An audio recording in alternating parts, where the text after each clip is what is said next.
Sabay-sabay po nating basahin ang aklat ng mga kawikaan, chapter 25 verses 1 to 28. Narito pa ang mga kawikaan ni Solomon, tinipon at kinopya ng mga tauhan ni Hezekias na hari ng Juda. Kaluwalhatian ng Diyos na balutin ng hiwaga ang lahat ng bagay, at karangalan naman ng hari na ito'y saliksikin. Isipan ng hari mahirap malaman, ito'y sintaas ng langit at sinlalim ng karagatan. Kapag ang pilak ay dalisay, may magagawa na ang panday. Kapag ang masamang tagapayo inaalis sa paligid ng hari, ang katarungan ang mamamalagi. Huwag kang magmamataas sa harap ng hari, ni ihanay ang sarili sa mga taong pili. Pagkat mas mabuting sabihin sa iyong, halika rito, kaysa hamakin ka sa harap ng marami. Ang nakita mo'y huwag agad dalhin sa hukuman, baka sa bandang huli lumabas ka pang may kasalanan. Kung may alitan kayo ng iyong kapwa, ilihim at lutasin agad at baka lumala. Baka ito ay malantad sa kaalaman ng madla at kayo'y malagay sa kahiya-hiya. Kapag angkop sa panahon ang salitang binigkas, para itong ginto sa lalagyang pilak. Ang magandang payo sa marunong makinig ay higit na di hamak sa ginto o mamahaling alahas. Ang sugong tapat ay kasiyahan ng nagsugo sa kanya tulad ng malamig na tubig sa panahon ng tag-araw.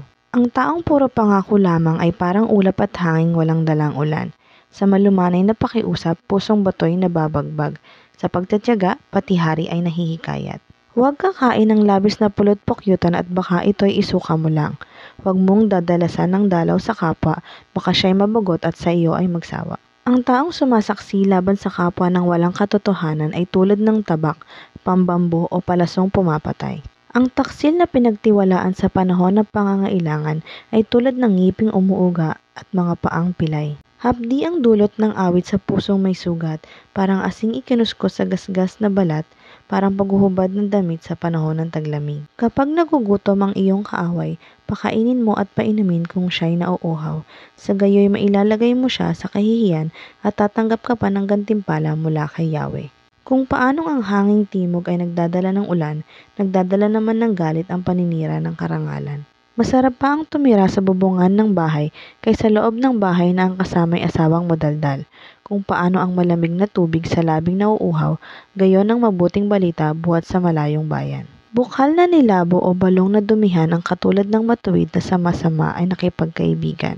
Kung paanong masama ang labis na pulot-pukyutan, gayon din ang pagkagahaman sa karangalan. Ang taong walang pagpipigil ay tulad ng lunsod na walang tanggulan, madaling masakop ng mga kaaway.